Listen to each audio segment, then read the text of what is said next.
सीता हरण तात जनी, कहु पिता सन जाय, जो मैं राम कुल सहिता, कहि दसानन आए। श्यावर राम जन पद जय शरणम। श्री गिरधराज जटायु जी महाराज परहित में अपने प्राण का विसर्जन कर दिए।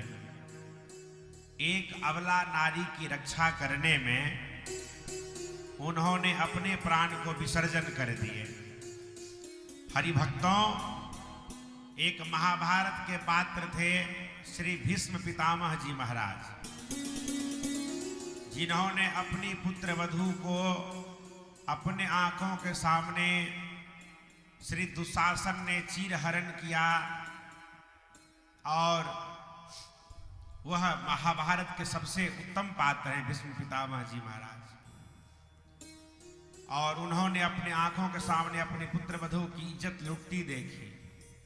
और एक रामचरितमानस के सबसे निकृष्टतम पात्र हैं श्री जटायु जी महाराज, जो गीध अधम खग आमिष भोगी, गिद्ध जाति अधम जाति को बताया गया है, जो विष्ठा आदि और मांस आदि खाते हैं। गीध अधम खग आमिष भोगी, पर गति दिन ही जो जातक जोगी।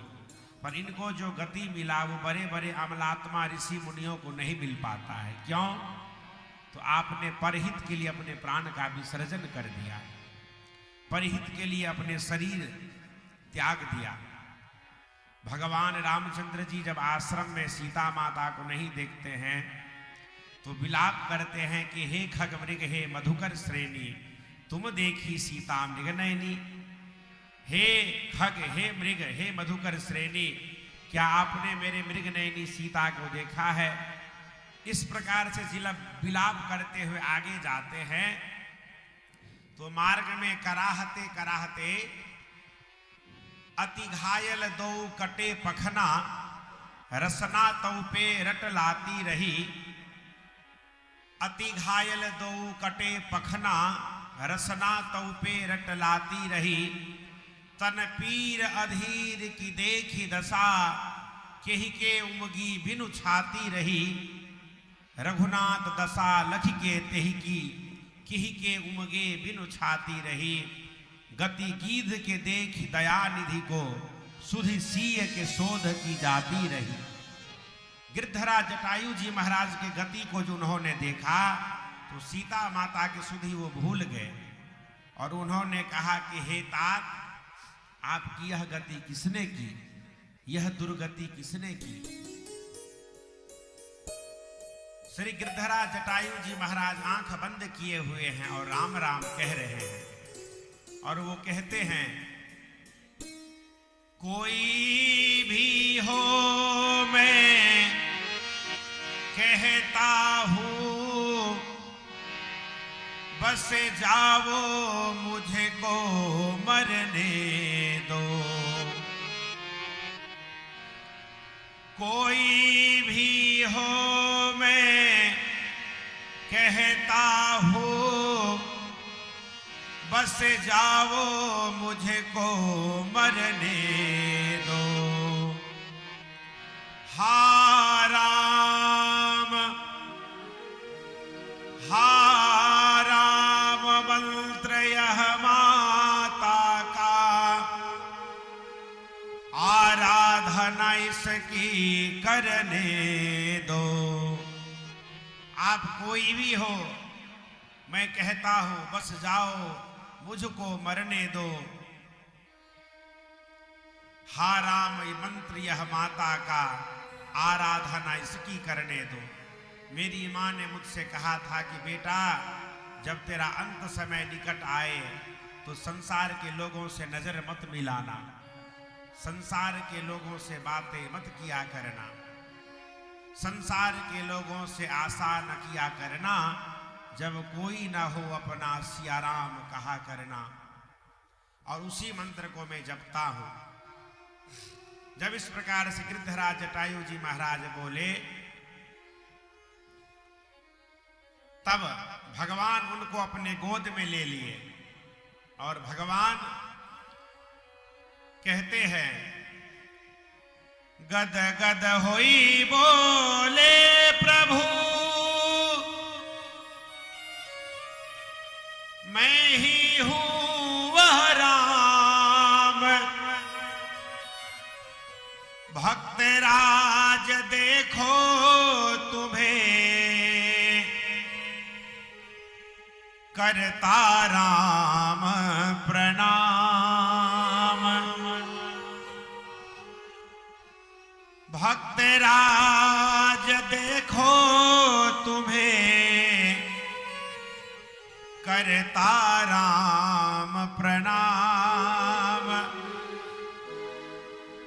गीध को गोद में राखी कृपा निधि, नयन सरोजन में भरी बारी, बारही बार संहारत पंख, जटायु की धूल जटान सुझारी। श्री गिरधराज जटायु जी महाराज के जो शरीर धूल धूसरित हो गए थे, उनके शरीर के धूल को और रक्त रंजित शरीर को भगवान राघवेंद्र सरकार संभाले हैं। और जब कहे कि आपकी ये दुर्गति किसने की, तो गिरधराज जी कहते हैं कि प्रभु आप इसे दुर्गति कहते हो, रावण ने ये गति दी है तभी तो आप मुझसे आकर के मिले। अगर रावण ये दुर्गति नहीं करता तो आप मुझको ये गति देते, मुझसे मिलते। बस उस दुष्ट ने हमारी पुत्र वधू को मेरे आंखों के सामने हरण करके ले गया और मैं अपनी पुत्र वधू की रक्षा नहीं कर पाया। देखिए, गिरधराज जटायु जी महाराज अपने अंतिम प्राण तक लड़े। बोले, रे रे दुष्ट ठाड़ किन होई। ये शब्द जब जटायु जी महाराज सुने, जटायु जी महाराज के रावण सुने, उनको लगा कि कोई मैनाक पर्वत है या कोई बड़े दुष्ट राक्षस हैं। पर वो जब देखा, अरे ये तो जटायु है बुढ़ा, उन्होंने अपने कृपान से इनके ऊपर प्रहार किया। पर जटायु जी के पास कोई अस्त्र नहीं था, शस्त्र नहीं था। पर मुझे लगता है कि रावण के पास अगर साधन था तो जटायु जी के पास साधना का बल था।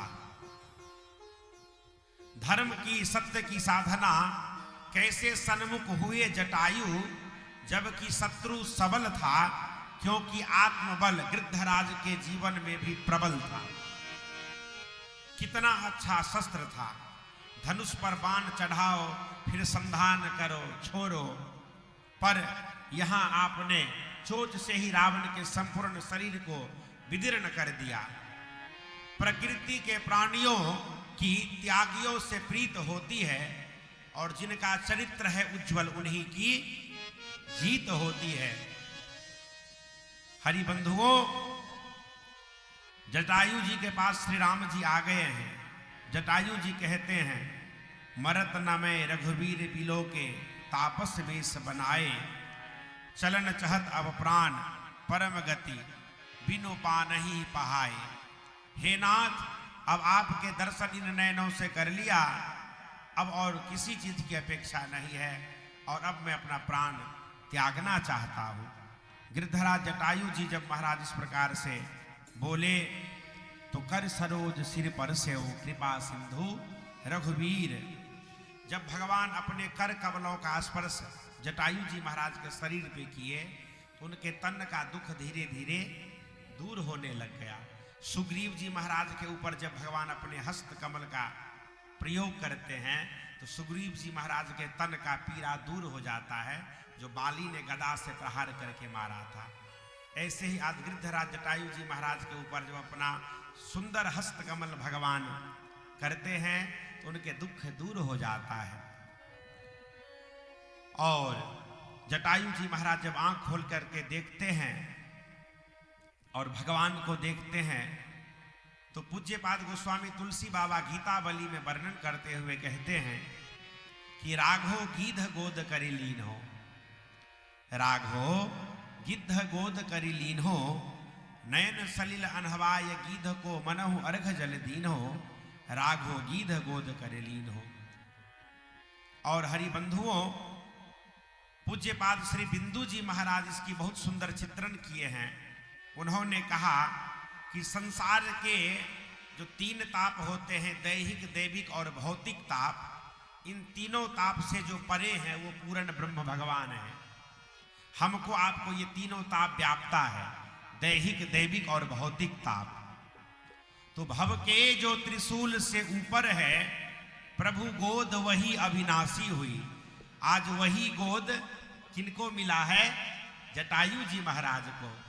तो भव के जो त्रिशूल से ऊपर है, प्रभु गोद वही अविनाशी हुई। दृग अंजलि की बिंदु पा रहा था, वही जाह्नवी की जल राशि हुई। रट राम के नाम की ज्योति लगी, वही शंकर मूर्ति प्रकाशी हुई। अहो धन्य है गीध वो दंडक की, वह कंटक भूमि ही काशी हुई। और गिरधराज जटायु जी महाराज से भगवान कहते हैं कि हमारे पिता सुरलोक चले गए और आप हमारे पिता के समान हैं। एक बार श्री दशरथ जी महाराज देवता के तरफ से युद्ध करने के लिए गए, आकाश मार्ग से देवता के साथ युद्ध करने के लिए, देवता की रक्षा के लिए असुर से। तो शनिदेव भगवान की दृष्टि पड़ी, दशरथ जी महाराज